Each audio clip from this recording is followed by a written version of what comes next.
They ask you, what do you want to be when you grow up?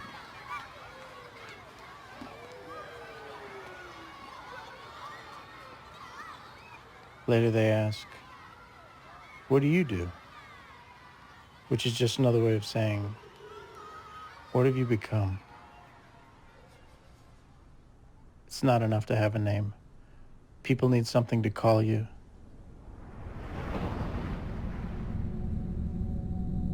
So you search. You look at the roles the world offers you, trying to find the one that reflects who you are.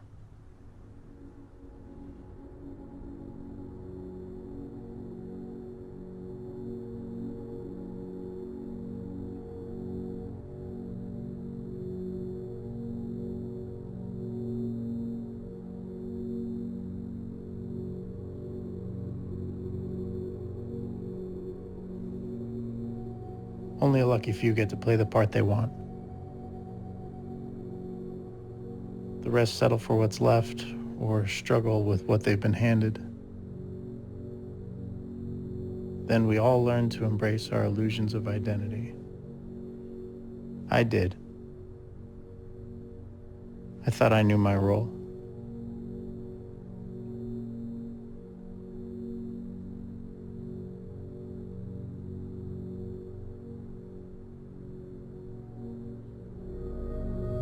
Then I met a man who told me who I really was.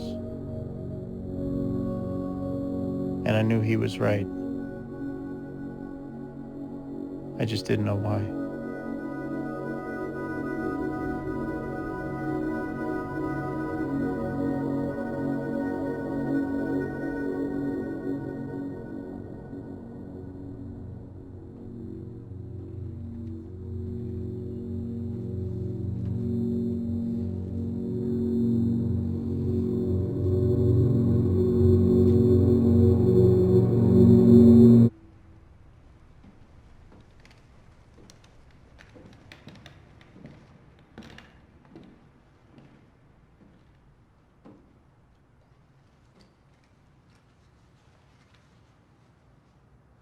We're here because I heard a story.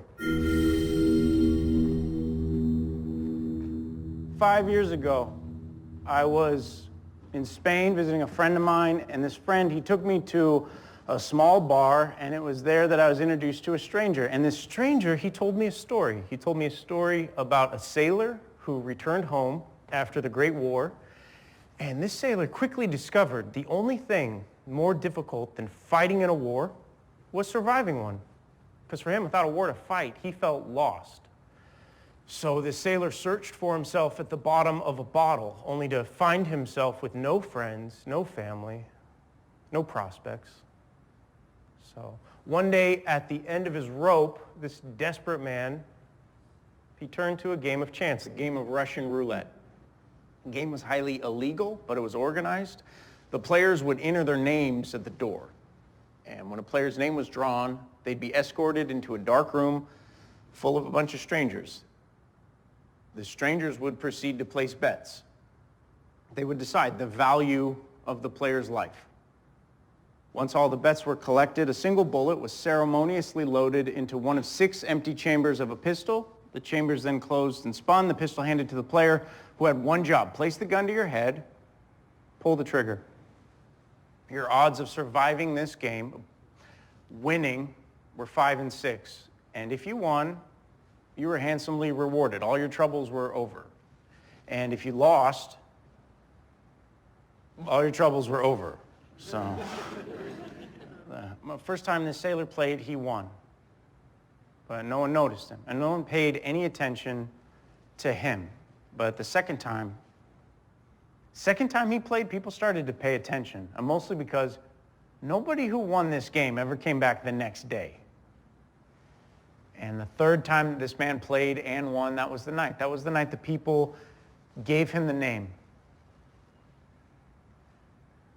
They started calling this man the Roulettista.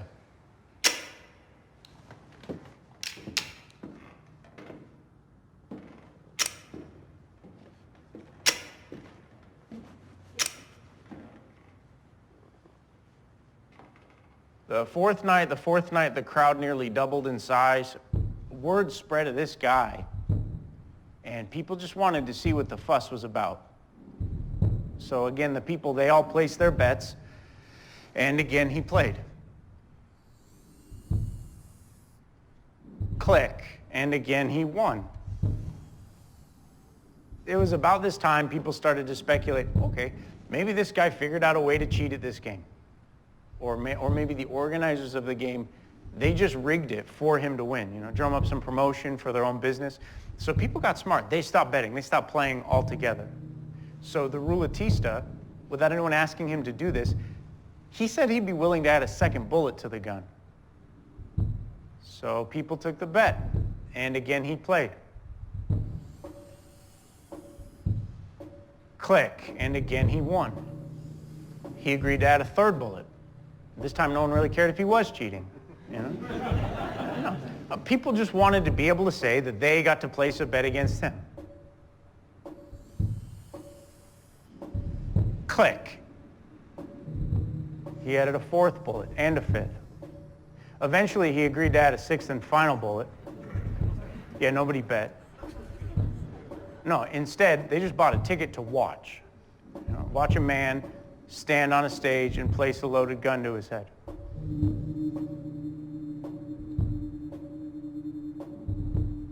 Believe it or not, for the first time in 100 years, there was an earthquake in that region. The building shook so hard, a beam fell right from the ceiling, knocked the gun right out of the ruletista's hand. He took this as a sign. That was the night he retired. But he was wealthy at this point, though, so he got married. He had some kids, got himself some grandkids. He lived in the biggest house on the highest hill in his town. People, when they saw him, they would cross the street just to come shake the man's hand or to get the hell away from him. He was a living legend. One night he was asleep in his bedroom. He heard someone downstairs rummaging around. He went down to investigate, only to discover a burglar was down there trying to break into his safe. The burglar stood up and pointed a gun at the ruletista. Ruletista looked back at the man and said, "Do you know who I am?" Burglar replied, "No." Fired a single shot. Killed the ruletista right there in his own home.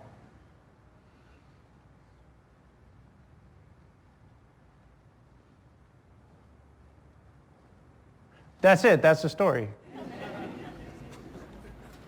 This is a story the stranger told me at this little bar, and I looked at him and said, "That's a fascinating tale, sir. Why did you tell me that?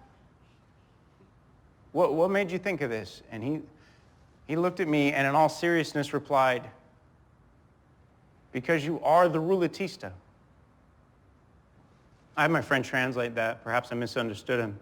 And he just repeated himself. "No, you are the ruletista. I just thought you should know." And he left. And that night, I stared into a mirror trying to see the man that he saw, but all I could see is the same thing I see every single day. I've retraced the footsteps of that encounter over and over again, looking for clues as to why he might have said that. I didn't say but 2 words to him. I wasn't dressed like a sailor. I didn't put a gun to my head. So what was it? What did he hear that I didn't tell him? Or what did he see in me that I didn't show him?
You think this is a performance. You see a man in a theater. There's an audience. His lines are memorized, his actions are rehearsed.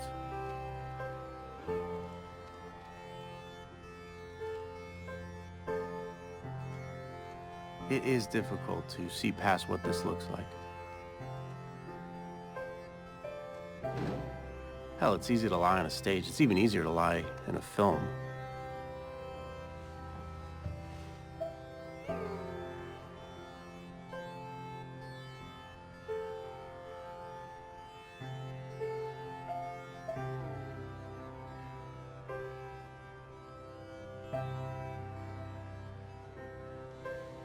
I do not expect you to believe anything you're seeing or hearing. And knowing you won't believe me, that's the only reason I'm going to tell you the truth.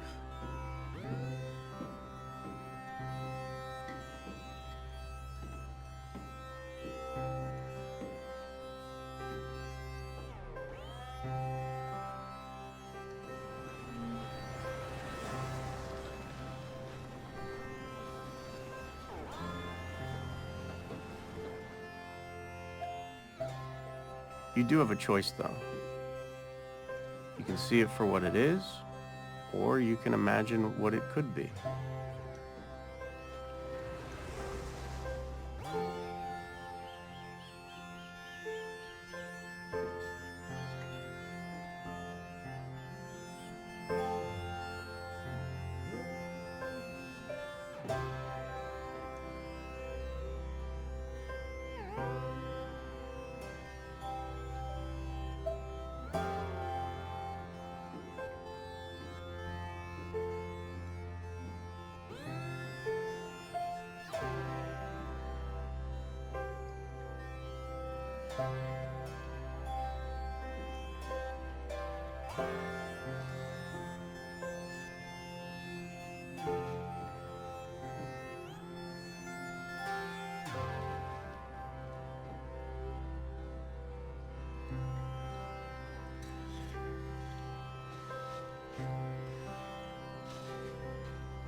I need someone to come back tomorrow.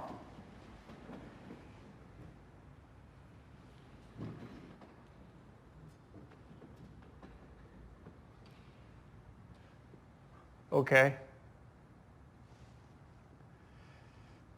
On every ship there's a book, and this book is called a ship's log, and it was a sailor's job to write down everything that happened on a journey. They were supposed to write it down inside of this book. But long before modern instruments, this book, it wasn't just a record of the journey. It was a really important part of navigation because sailors used the stars and the sun to navigate. They would determine their location, and then they would write those coordinates down inside of this book. But from time to time on a journey, sometimes clouds would fill the sky, and it would be impossible for them to determine where they were. But on these days, they still needed to make an entry in this book. So on these days, sailors were forced to imagine where they were, and they had to write that down, and they relied heavily on the previous entries to help keep them on course. Eventually, the clouds apart, they'd find the stars again, get back on track, arrive at their destination. But the end result for that book, it told an honest story of the journey that had taken place, but it was composed entirely of information that was both real and imagined. We have a book. And in order for it to continue, I would need one of you to come back to our next performance.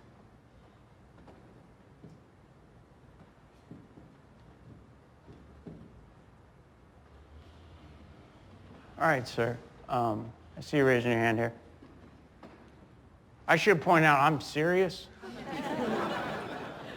Are you comfortable with me referring to you as Mr. Tomorrow just for clarity's sake? Okay. Okay. Tomorrow, You will now be responsible for the most terrifying moment of the performance for me. It's the moment when I ask this question. Did the person from the last show come back? This Miss Yesterday. Welcome back, Miss Yesterday. Hi. Come on down, Miss.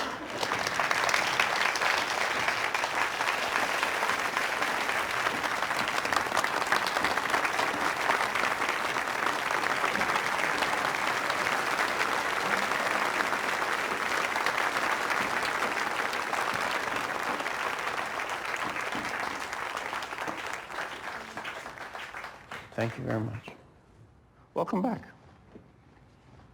Sorry, he's aware of this. The rest of you probably are not. This is the only time I ever get to look at this.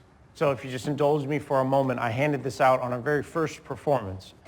This has gone out to sea with someone else each and every day since, and it's remained out there, but it's always managed to find its way back to me in this moment. I've been asking people to document what they've been witnessing in here. And some people have made some really interesting artistic decisions in this process. Holy shit. Okay. Derek seemed to have a sadness in his eyes. And these are the first two pictures ever pasted in here. Pictures of the rappers Ice-T and Ice Cube. Oh, that was a good one. Yeah, a bit of an overachiever there. She interlaced it with lyrics from the musical Hamilton. Post-it note guy, he just went through the book and talked shit about everyone else.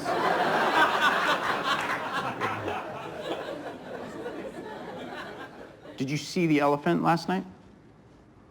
Excuse me? Did you see the elephant last night? We talked about the elephant. I know, but with your eyes, did you see it? My literal eyes? Yeah, literal. No. It's not a trick. You didn't? No. Okay. There will be an elephant here a little later on.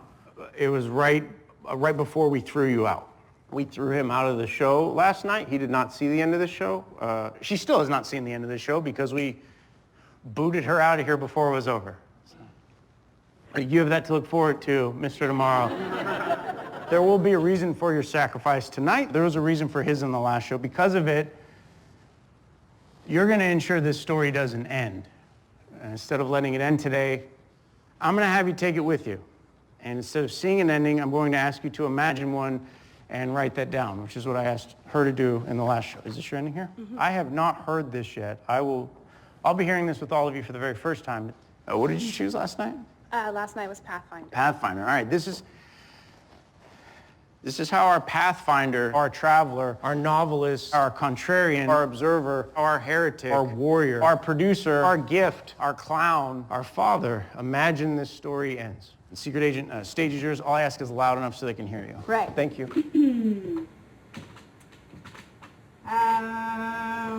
By the time I left, I can't read my own damn handwriting. This is the scary part because I know this is the part I will have to read in front of everyone. But I don't have all day to spend time on a writing assignment I got from a show that I paid to see, so here goes nothing. How did it end? A bright flash, music crescendos, then silence. On the scale where Derek once stood as a full-grown elephant. The scale...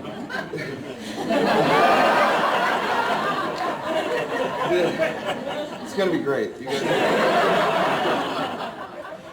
Every person will find love. No one will be judged. Our I ams will become we are. Etwas, das uns am Ende des Abends für 75 Minuten alle Geschehnisse außerhalb dieses Raums vergessen lässt, als wären wir in einem geschützten Butterfly-Kokon. Butterfly, I got that one. Yeah. The Ruatista made the mistake of being defined by the 6 chambers of the revolver. And although Derek is described by the 6 chambers along the backdrop, he should not be defined by those 6 chambers. People describe my parts, my facets, but do they ever really know the whole me? How could they when I, like Derek, hide an ugly truth, my secret, when it should be my pride? When I walked in and had to choose my identity card, I started to panic. I'm not great at making decisions, so naturally I hesitated and overthought things. My constant fear crept up, the what if I choose wrong. Without realizing it, I was saying to myself, I don't think I know who I am. A further introspective note.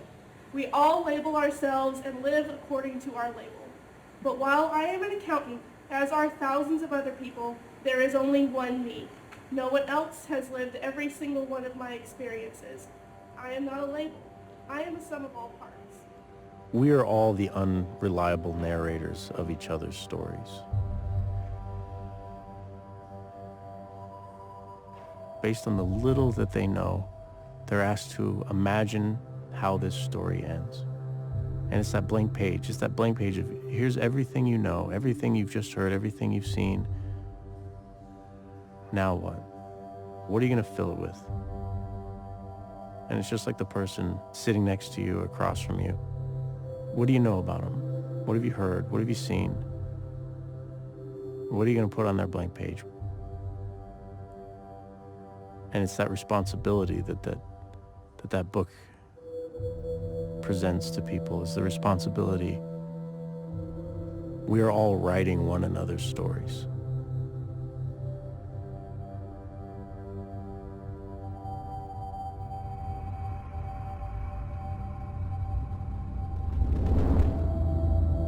The Rulatista. Aren't we all gambling pieces of ourselves daily? Don't we all have something to lose? How do you know when you're holding a loaded gun?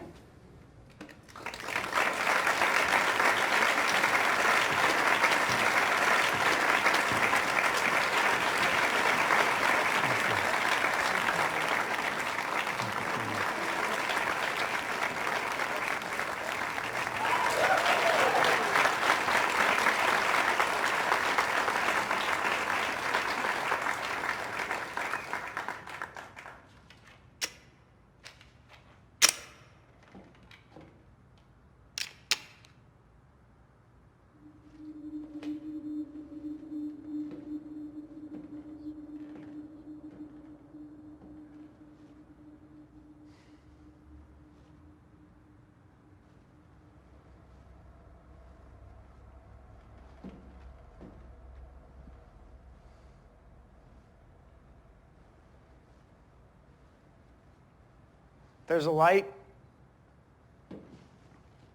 This light happens every day. It happens at the same time every single day. If you stare out towards the horizon, right as the sun hits it, you're going to notice it's very difficult to decipher anything that's standing between you and the sun. This time is called the time between dog and wolf. This expression, the time between dog and wolf, it comes from the Middle Ages. It was a cautionary expression that parents would use to scare their children. Make sure that they got home before it got dark out. You better get home before the time between dog and wolf. At this time of day, it's very difficult to distinguish a friend from a foe at a distance. It's hard to tell the difference between a dog and a wolf. And by the time it gets close enough to you for you to make out what it really is, it's too late. I never saw this as a dangerous time, though. I always saw this as a time of possibility. You know, it's a very specific moment for metamorphosis. For me, this was the time when a dog could also be a wolf.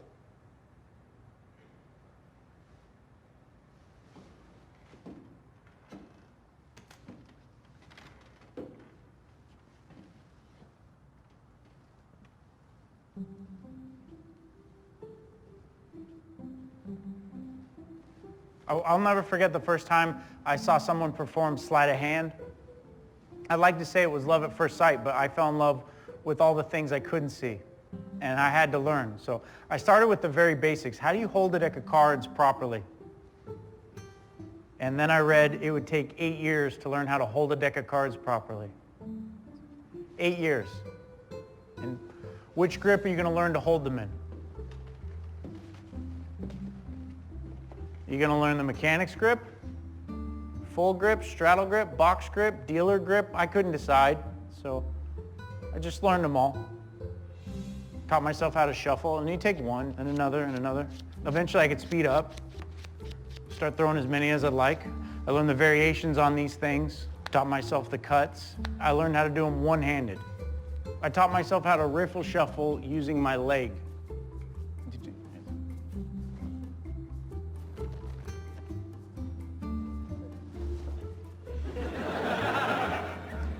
Eventually, I didn't need my leg, but I always threw in a bridge. You know, I wanted people to know I had been practicing. You got to put it to good use, so you start finding cards. Do you remember your cards, sir? 10 of spades? You're welcome. Okay, and then what about you, mister? Remember your card? The 6 of hearts? All right, from the 10 to the 6, and you there in the 3rd row. Do you remember your card? You didn't have a card. That's all right, we can do that. Yeah. But I wanted credit for all this stuff, though. So you start throwing in the flourishes, learn how to spring the cards. That'll get them every time. That way they know you're a professional. That way they know you're working. But you start to question that, and you think, well, maybe they'd like a waterfall more. I mean, that's a bit more nuanced. It's a little more elegant. Same thing with a fan. You learn a thumb fan, and then you think, you know what? Maybe they'd like a pressure fan more. I mean, that's got something a little extra to it. And what's better than a fan? I know, 2 fans. After you learn this, it's mandatory you get that headshot.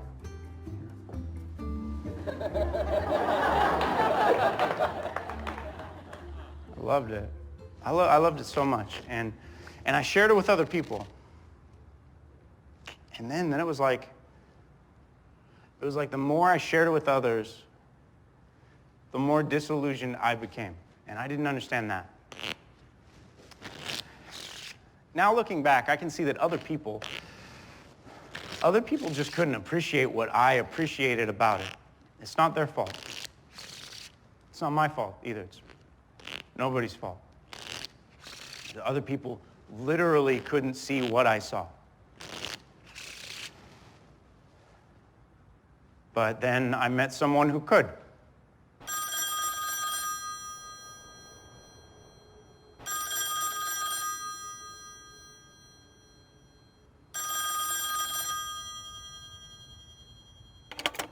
Hey, Wolf. Yeah, Hey, it's Derek. so, Yeah, so is it cool if I record this conversation? yeah.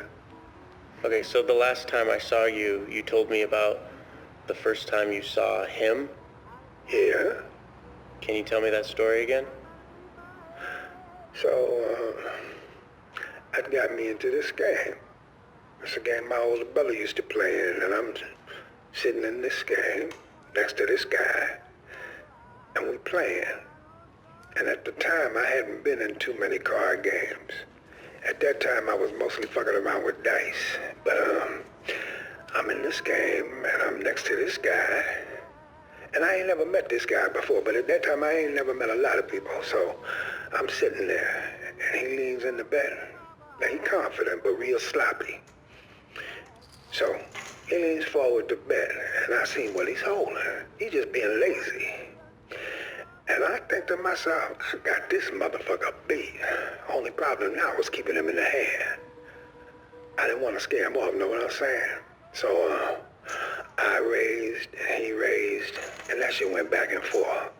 And I'm doing my best not to laugh at him, because I know this motherfucker ain't got shit. But I'm playing it cool. And I go all in. He calls. And we roll over our hands. And he had me beat. Now I'm thinking, am I hallucinating? Because I know what I saw. But then when it ain't there, I start to think I'm losing my mind. And I look up at this motherfucker, and he's smiling right at me. And he knew, and he's smiling. That's when I knew he was the devil. And I wanted to be just like him. And I wanted to be just like him. So he taught me. So I learned. I remember him saying to me, okay, Derek, all that time you spent learning to become a dog, all that razzle-dazzle you've learned, you can forget it because dogs like to please people and we're not about that. So from now on, you're going to shuffle cards like we shuffle cards. You're going to deal them like we deal them. And you're going to learn to be invisible. You can start by getting yourself a new name. Make sure you pick a name that's easy to remember. So I thought about it for a little bit. I went with the name Cody. Cody is my middle name. I figured that'd be very easy for me to remember. King of Spades. It turns out that's actually really good advice. Pick a name that's easy to remember, because the last thing you need is to be sitting at a card table and shuffling, dealing, playing cards, having a grand old time with a bunch of strangers, and then someone you don't know says what's supposed to be your name a few times and you don't respond.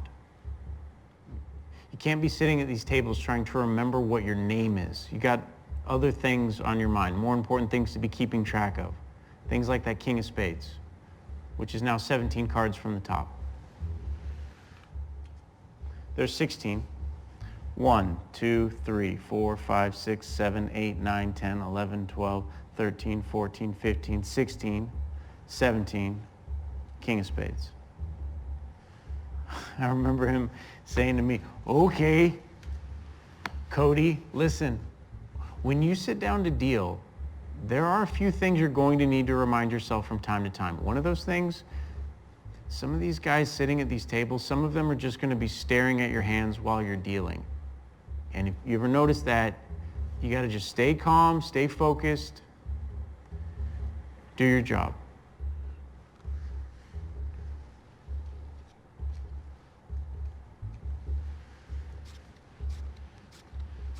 Now, you got to understand, kid, even if they're staring at your hands, they can't see what you're doing. And they can't see what you're doing because they don't even know it exists. And they don't know someone like you exists. And they're just staring at your hands because they're waiting for their next card. These guys are gamblers. They're always just going to be sitting there waiting for their next card. But you have to believe me when I tell you they cannot see that you're a wolf.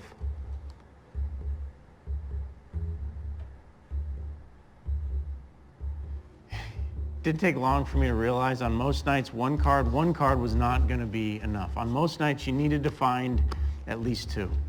And on those bad nights, 3.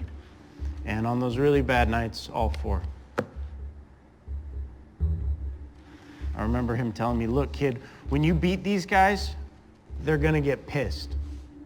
You learn to accept it now that they're going to get upset. It'll be a lot easier for you when you're actually sitting with them, and then you hear these guys start to whine about losing.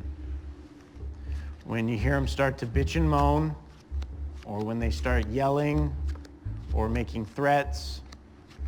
I mean, you got to understand, kids, some of these guys might have the nerve to accuse you of cheating. And if that ever happens, you got to take a moment and remind yourself of the truth. They just lost all their money.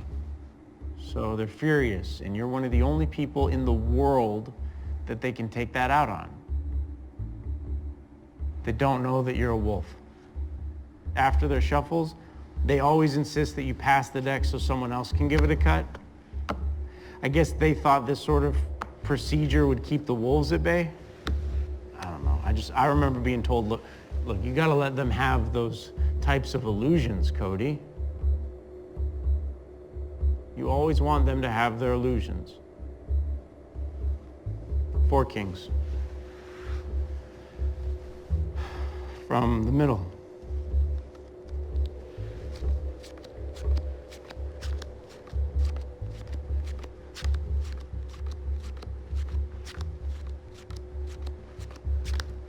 Didn't seem to matter how well I did, though, how hard I tried, how proud I tried to make him. Whatever I had, he always insisted I give him a better hand.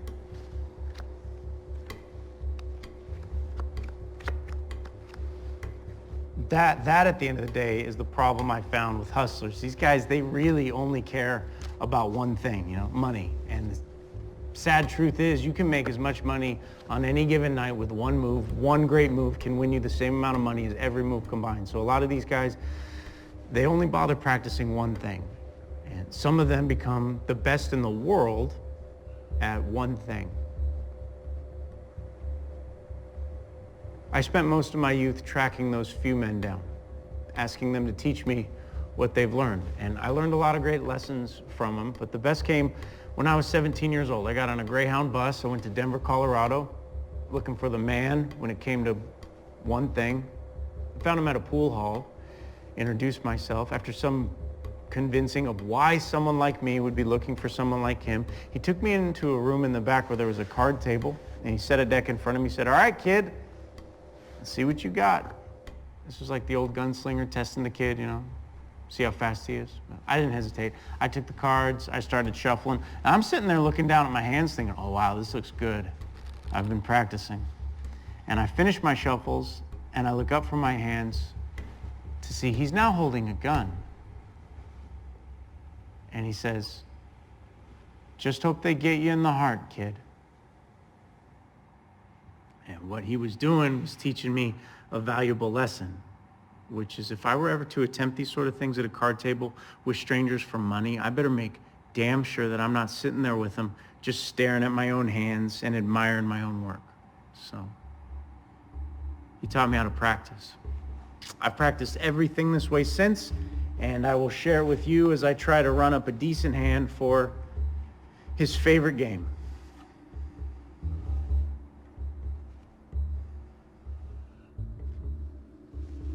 Bridge. The idea here in theory is pretty straightforward. Specific cards get shuffled into specific positions, hopefully. In this case, we're looking for as many of the spades as we can find so that in a moment, when I'm dealing, the deals can be fair because right now it's the shuffles that are crooked.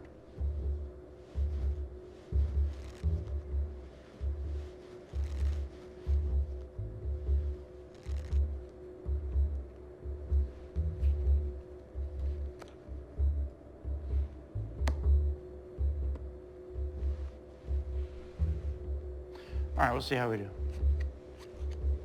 Spade. There you go. Spade. Spade. All right, we'll just see how many we missed.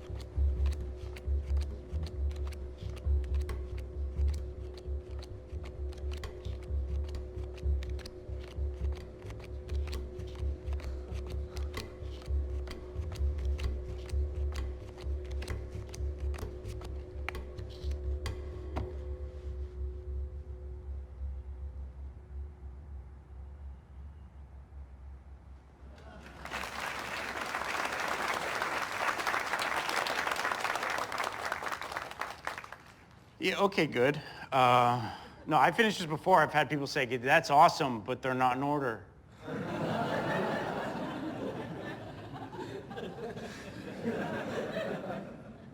Which, you know, I would have done for you folks, but I had a fucking tie on my face, so.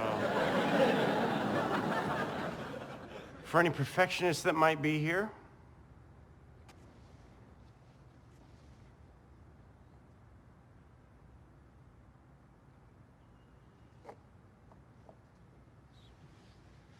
using those deals from earlier, starting with the ace of spades, you should be able to bring it home like this.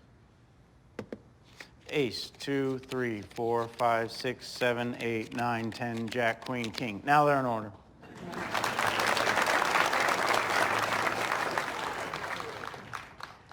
It really does seem like no matter how long it's been or how hard I try, I've still got a whole lot of wolf in me.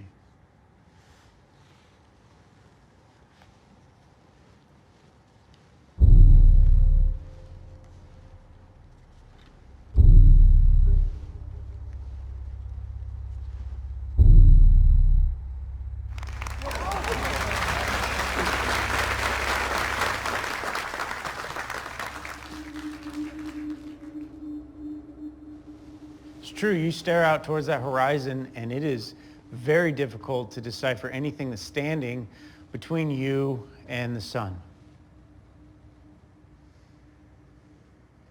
But if you are willing to turn your back on the sun, everything else is illuminated.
Every secret has a unique weight to it.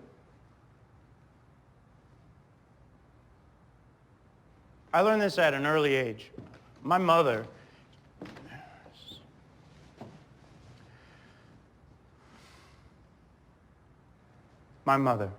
she had me when she was only 17 years old.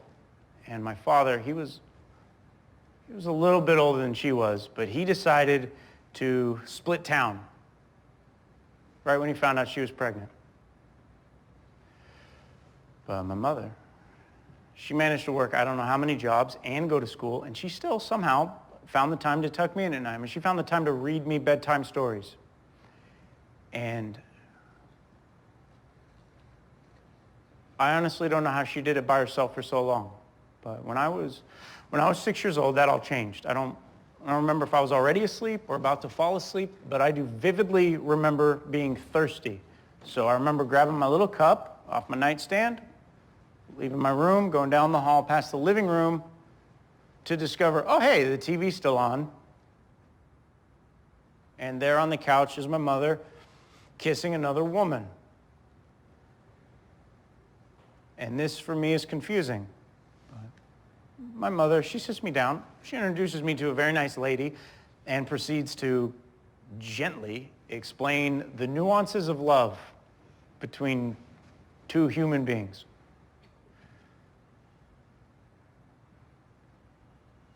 I cried myself to sleep that night. And not because she told me she's gay, but because that's the night I knew I would never have a father. She was happy. I was happy. I mean, for the first time in our lives, we were enjoying the comforts of a nuclear family.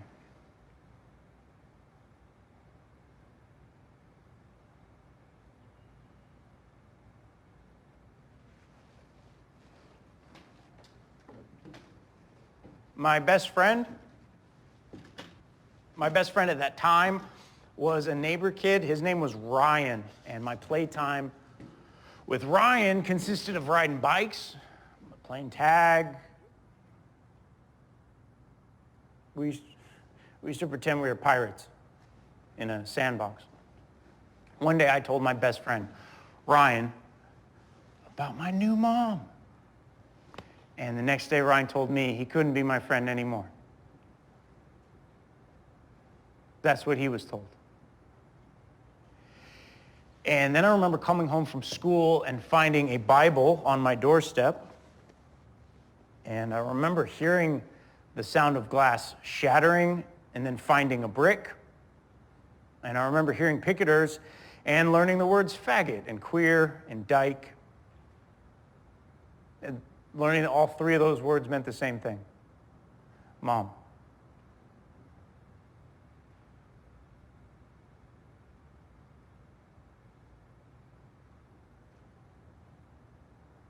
We moved right after that. And I learned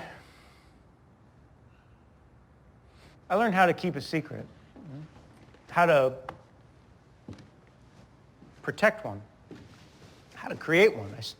I started to use language I could hide in to avoid all discussion of life at home.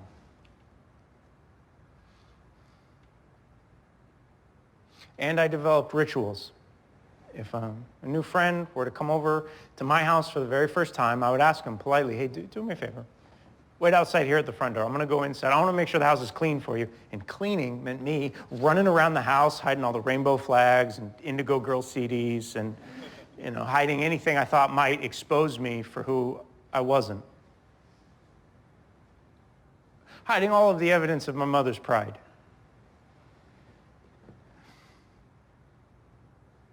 I got really good at that. Then I remember Lindsay, this girl from school.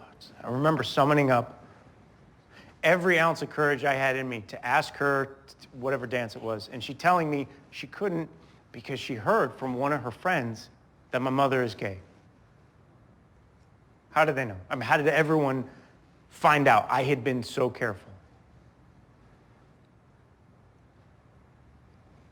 After that, my secrets were replaced with go fuck yourselves.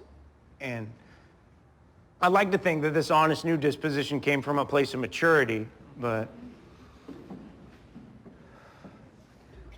it was exhaustion, because every secret has a weight to it, and you can only carry them for so long.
This is just a brick.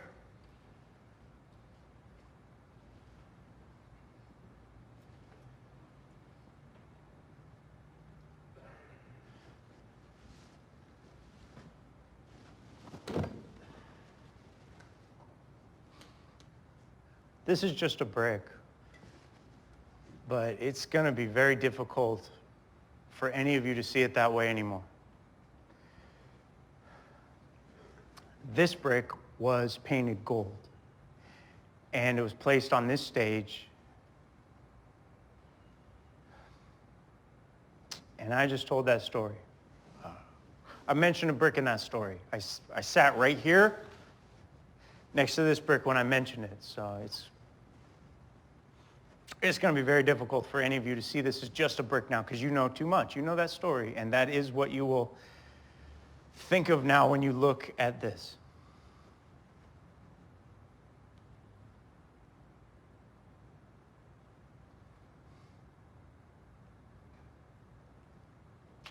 Sorry.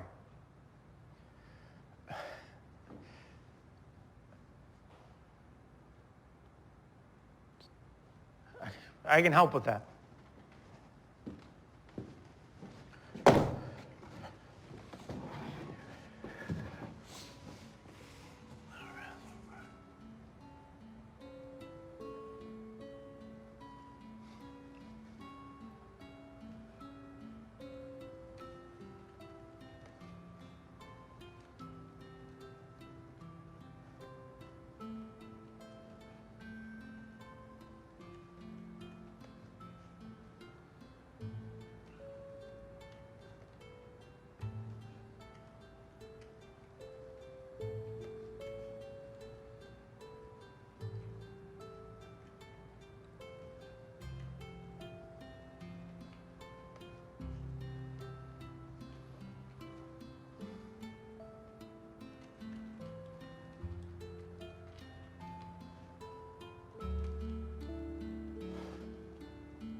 Someone here is a tourist.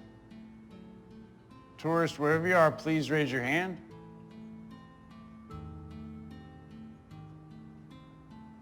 Hey, tourist, could you please name an avenue in this city that we'd all recognize if we heard it? Avenue A. Avenue A, that might work.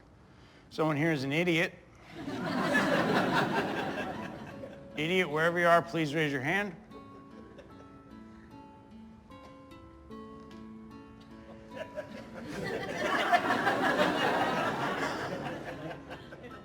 That's about right. Again, someone here is a film buff. Film buff, wherever you are, please raise your hand. Hey, film buff.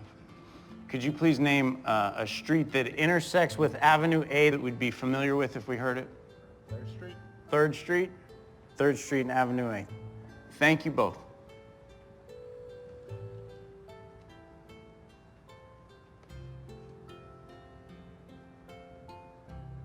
We all start so pure, There's no information that's tainted our experience of what it means to be human, and what we know about this world is just pure. It's what actually is. And then slowly but surely, opinions are thrust upon us, and knowledge is put in our head, and we're given ideas, and we start to make associations between what's good and bad, and what a good person is and what a bad person is, and it's all that knowledge that conceals what a thing is.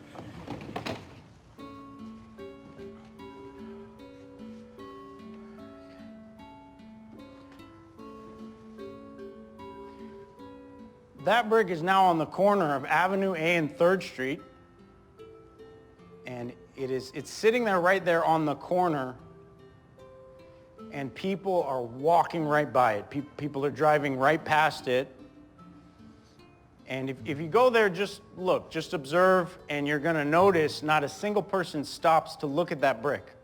Not a single person takes a moment out of their day to look down at the ground and go, oh, hey, there's a gold brick here on the corner of Avenue A and 3rd Street. What is this brick doing here? Nobody does that. And nobody takes that moment out of their day to acknowledge that brick's existence because they don't care. And they don't care because they don't know anything about it. They don't know where it's been. They don't know its story. Only the people in this room know anything about that brick right now, and to everyone else on the planet, that's just a brick. Which it is. It's just all in how you look at it.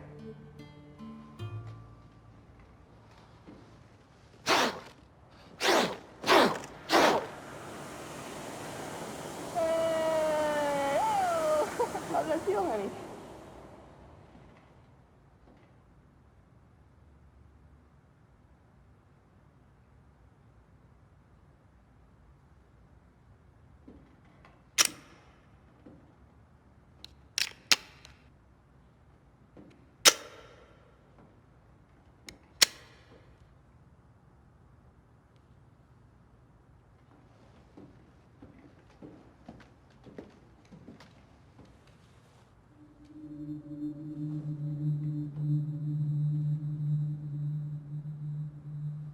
Nobody move.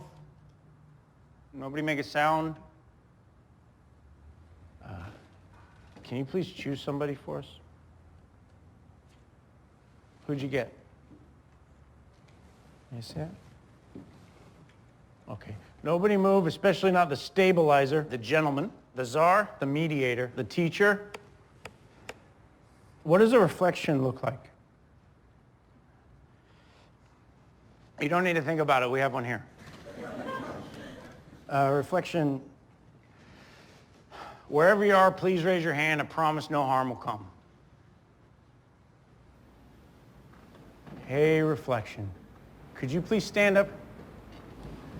And if you could just turn around real quick. Ladies and gentlemen, this is what a reflection looks like. Thank you very much, reflection.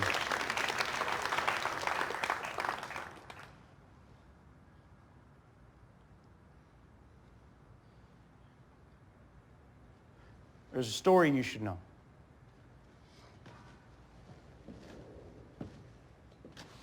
There's a story all of us should know. This story is about these 6 dudes, and these dudes, they're walking through a field, and they come across a thing, and they don't know what this thing is. So these guys decide, instead of just moving along, instead of just minding their own damn business, these guys decide they're going to stop. They're going to investigate, and by God, they're going to figure out what this thing is. There's a problem with their idea. All 6 of these guys are blind. And even though they're all touching the same thing, they're all touching a different part of it. So each guy thinks it's a totally different thing. For instance, the guy at the front of this thing, he's touching this part. Feels all long and round. Gets thicker towards the top. It's kind of rough, almost scaly. It's wet at the tip. Oh, hey guys, back up. It's an enormous snake. The guy at the opposite end, at the back end, he feels something similar but different. It is long and round back here. It's not very thick though. It's kind of the same width all the way up. It's fuzzy at spots. It's fluffy at the end. Hey man, it's not a snake. It's just rope. Don't freak us out. And the guy touching the side of this thing, this guy's touching the big, broad side of this thing. This thing is so big and so heavy and hard, when he presses up against it, it doesn't budge. It doesn't move an inch. So this guy, he thinks it's a wall. And the guy just below that, he's got his arms around this part here. That feels like a tree trunk, gentlemen. There's another one, and another, and another. It's 4 tree trunks, guys. And the guy on top of this thing, I don't know why there was a guy on top of this thing, but he's up there, he's feeling around, and he feels this part here. It feels kind of leathery, shaped like a fan. Oh, there's 2 of them. It's like 2 big fans, guys. Anyways, the point being, these guys argue amongst themselves for quite a while, and it was not until they learned to communicate and work together that they were able to see the thing they're all touching is just an elephant. Now, this is an old story. There's lots of versions of this really old story from all around the world. I have read every version of this story I could get my hands on, and I've noticed every version of this story has one thing in common. There's not a single version of this story that takes into consideration what this experience must have been like for the elephant. Think about it from its perspective for just a moment. Imagine you are standing alone in a field, minding your own business, and 6 perverts come out of nowhere and start fondling you. And then they start arguing about what you are, and they can't decide. They can't figure it out. So they form a really creepy committee, and they discuss what you are, and they come back and go, hey, we talked about it. We figured it out. You're an elephant. Elephant? What if they're wrong? I mean, they aren't blind. Or in this instance, what if they were right in the first place? What if these blind guys didn't stumble across an elephant? What if they really did stumble across a magical creature? Something that had a snake for a nose, and tree trunks for legs, and a wall for a body, and then they convinced each other it was just an elephant. And worse than that, what if they could convince it was just an elephant? And then what if this magical creature didn't have someone around who knew it, someone who saw it for what it really was and loved it enough to say, no, they're all wrong and you're more than that?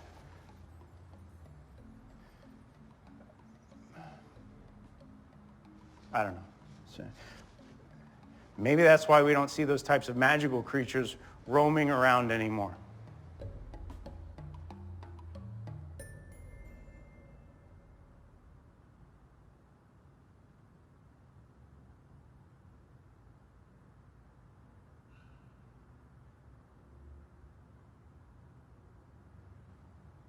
Reflection, please join me on the stage.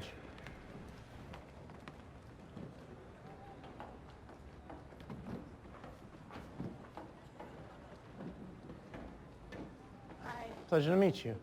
Take a seat. I'm going to grab my chair. I will explain what's happening. I've been doing my best. I've been doing my damnedest to keep an antiquated form of communication from going extinct. In other words, I've been having letters sent to me, and I have enough here for almost everyone, but it doesn't matter. Doesn't matter because each day, each performance, we only get to open one. And today, you have been selected to decide which of these we're going to open. So please go through, decide on one you'd like to open, and keep it for yourself.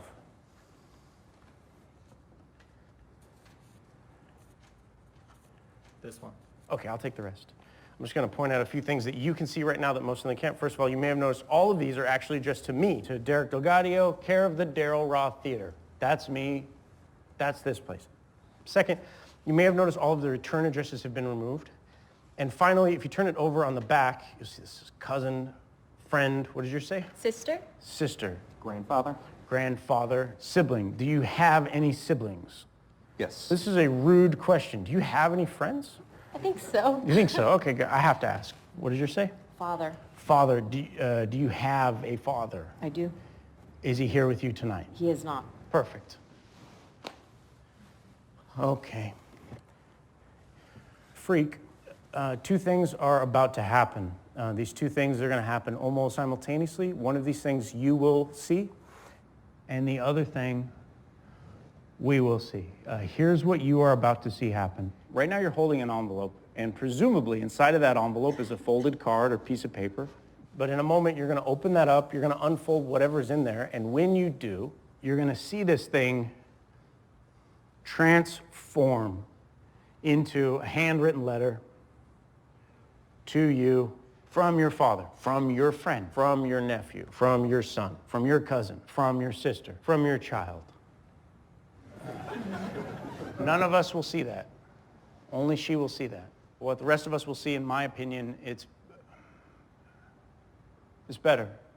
In a moment, you're going to open that up, and when you see this thing transform, we get to see you, the reflection, the conceptual artist, the teacher, the pediatrician, the lieutenant, the unicorn, the dog lover, the fighter, transform into something else. Okie dokie. You don't even need to read that aloud. That's just for you to read. But we are going to watch. I will be right here if you need anything at any moment.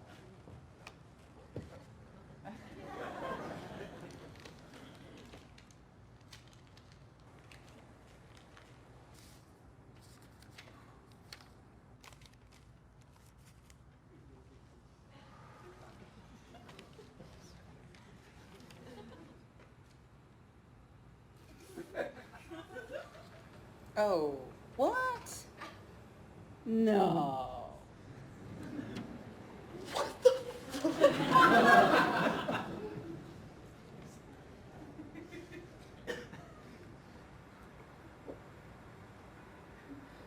How?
Moment for yourself. Are you comfortable sharing this?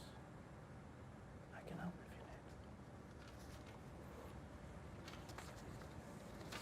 you need. I don't understand. I know. Please stand.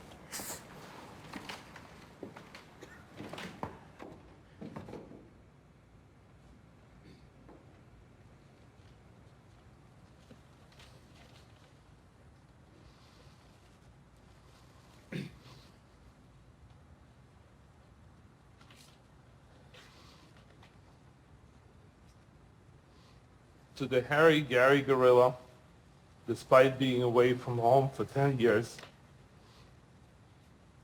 I want you to know you're still a big part of my life and very big inspiration. You are everything to me. You are amazing to be around because you are smart, witty, and beautiful inside and out. I'm not sure that I've ever completely conveyed to you how proud I am of you, more than anyone I've ever met. You have a strong moral core and the courage of your convictions. Whether you are standing up for the little guy against the big football players, like you did in college, or starting your venture to teach adolescents how to live an ethical Jewish life. I am truly lucky to have found a friend as awesome as you so late in life when it gets really hard to do so. I want to tell you how much I admire your independence and your strength, especially to get through the tough times in life. I love our common love of dachshunds and Chardonnay. Just in case you haven't noticed, your mama is proud of you. And then she signed at 63, Just family shorthand for I love you. I look forward to many more happy years of friendship and worldwide travels together. Love, Ducky. P.S. There's nothing like El Baño at the 717. El Baño? That's the bathroom we used to get high in.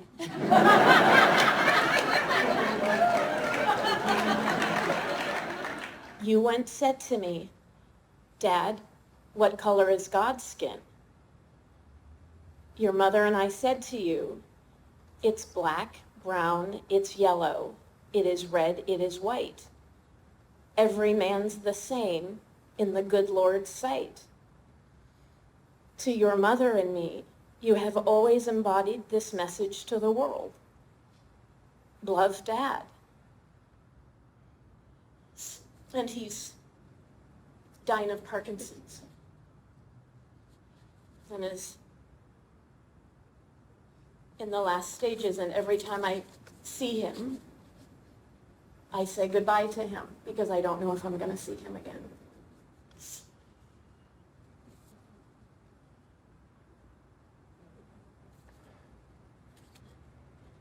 I don't know if y'all saw the moment. I no longer see a reflection on this stage. I see someone's daughter. I no longer see a free thinker on this stage. I see somebody's son. I no longer see an organizer on this stage. I see somebody's friend. I no longer see a fighter on this stage. I see somebody's father. I don't know when you plan on seeing your dad or talking to him, but in the meantime, I mean this. Take a moment, get a piece of paper, write him back. Write her back. Write her back. Write him back. It always means a lot more. Thank you. You're welcome. Thank you.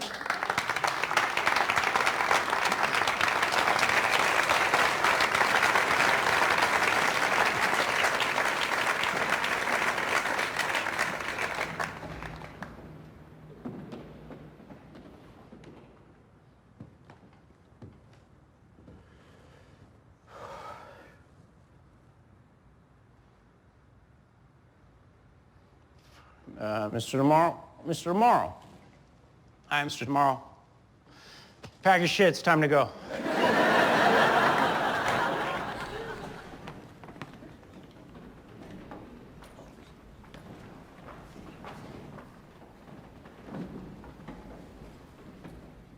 Thank you very much for doing this. We're gonna throw you out right now.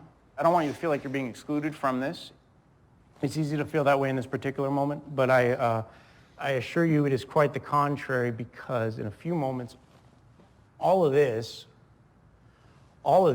it's gonna end for all of them.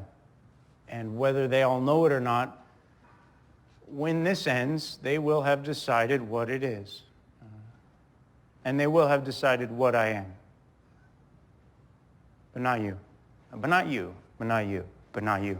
For you, this is going to remain a mystery a little bit longer, and the story is going to continue now because you're going to take it with you. And that means it could be whatever you want it to be. I'd like you to write down what you saw here up until this moment, just as you saw, like a recap for us. And then more importantly, I want you to imagine how this story ends. It could be anything you want. Give us an ending. I will have you read that imaginary ending to the nice people that come tomorrow. And then someday, if someone were to read all of this, it's going to tell them an honest story of everything that has ever happened here, even though it's composed entirely of information that is both real and imagined.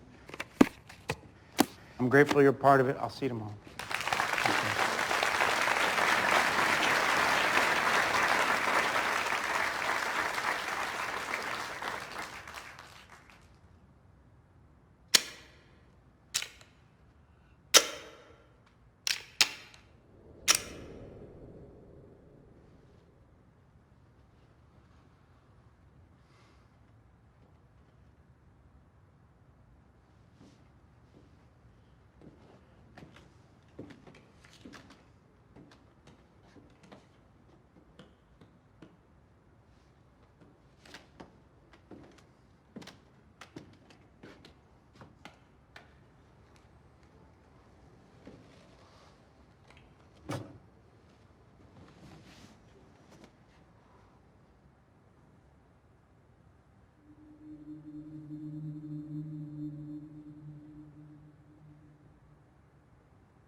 before you came in here, there was a wall. On that wall, there were a bunch of cards, and a lot of you probably had fun with it. Chose something like ninja. But others may have taken it seriously. Maybe you chose something you feel reflects who you really are in this world. I'd really like to be seen by others. If you're one of those few people, please stand.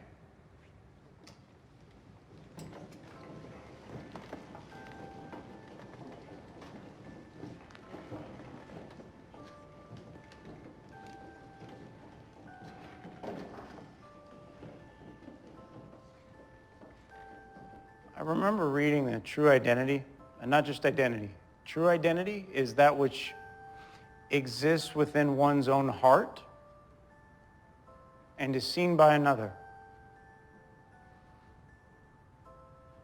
Honestly, I have no idea if that's true outside these walls these days, but in here, I see a bartender and a curiosity and a heavyweight.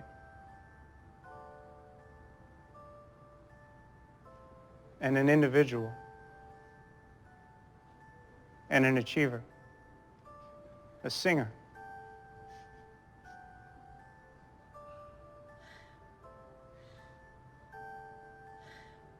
the truth teller,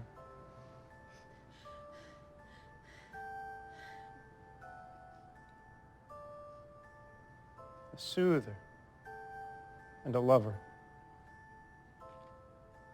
and a stargazer. They're gonna regret it, the one that got away. An explorer. And a good Samaritan. And a vegan. An alchemist.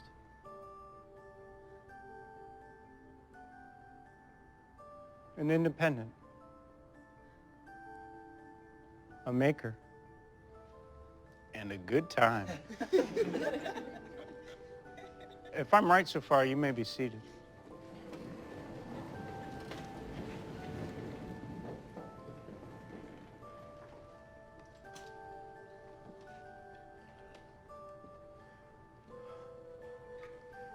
A visionary.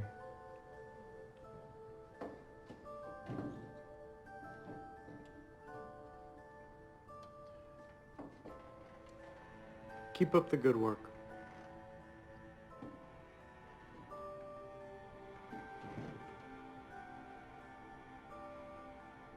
A disruptor. A feminist. An iconoclast. A journalist.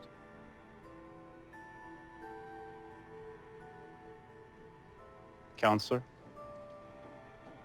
A life coach. A fish out of water, a public servant, a reconciler,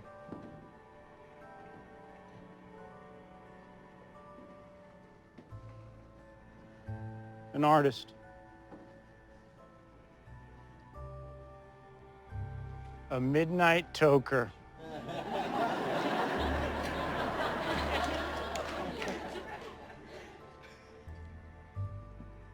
an introvert. Sorry to make you stand.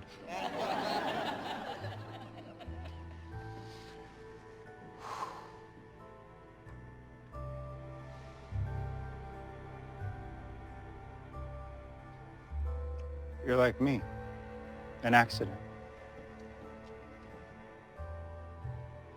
A traveler, a mystic,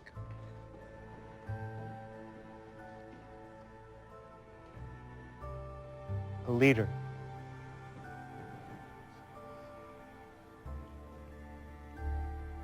a skeptic, an anthropologist, a nurse, a makeup artist,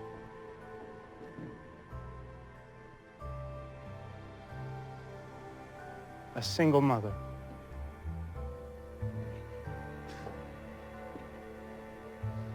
an adventurer,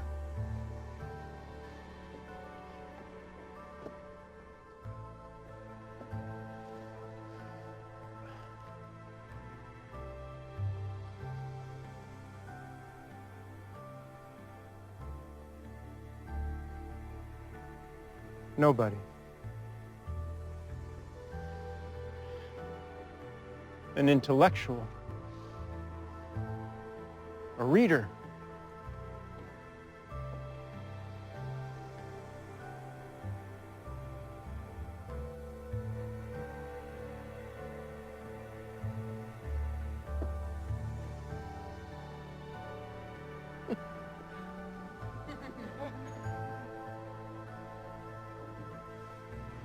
A real mensch. A breath of fresh air.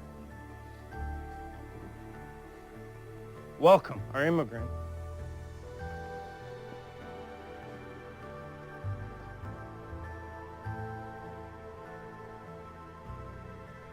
My brother.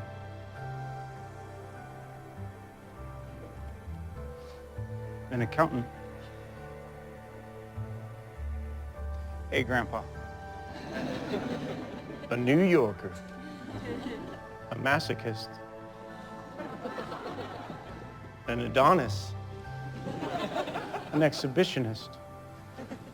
A unicorn. A real catch.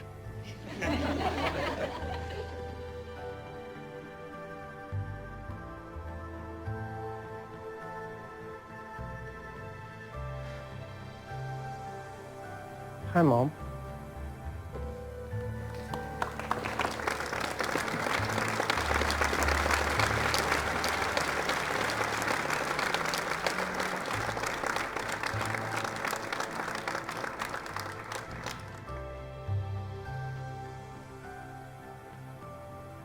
An entomologist.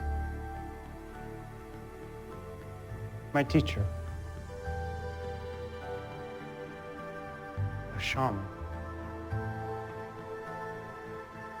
A multitude. Everything. Howdy, Pilgrim. Your Highness. My advocate. One of a kind. A lone wolf. A searcher. An oracle. An experimenter. Life of the party. My good luck charm. My confidant. A connector. A fixer. A dreamer. A dog lover. A believer. A possibility. An interpreter. An organizer. And you, miss, you are a storyteller. Please sit down.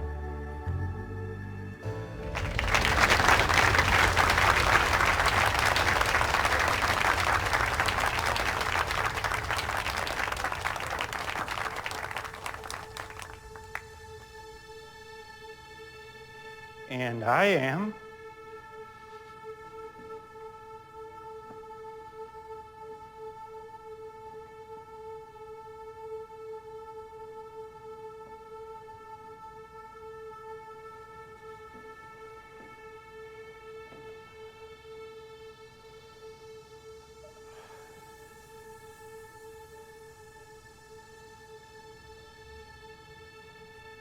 the Rulatista.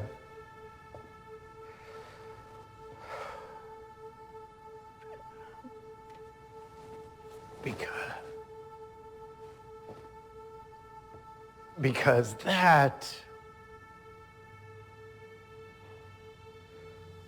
that's how he saw me.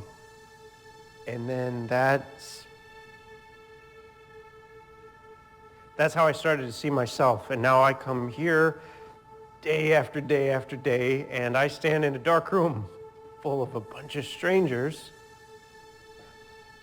letting them decide the value of my life while I load up 6 chambers and attempt to defy some odds. So yeah, I am the Rulatista.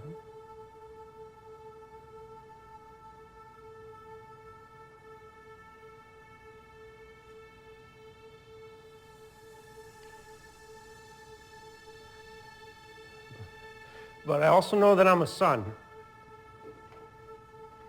And I know that even though I am a son, I know I'm also an orphan.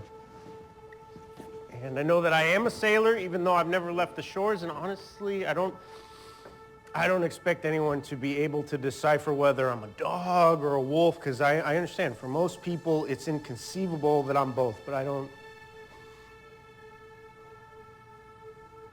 don't need anyone to see all the things that make me what I am to know I'm more than just an elephant. I'm more than just one thing, because I'm not just defined by what you see. I'm also defined by all the things you will never see.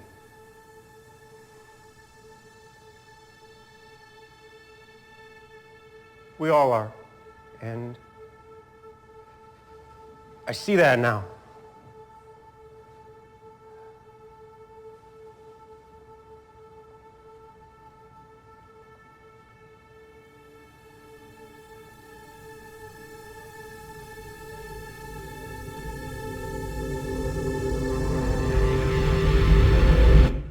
Click.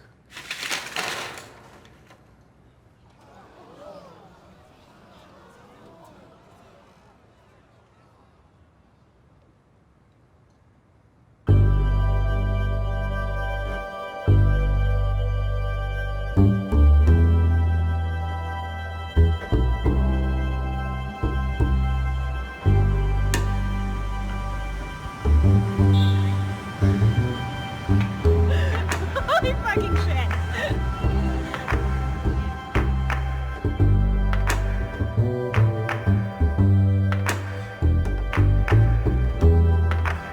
We are on the corner of 25th and 7th. There's a golden brick here. We're taking it.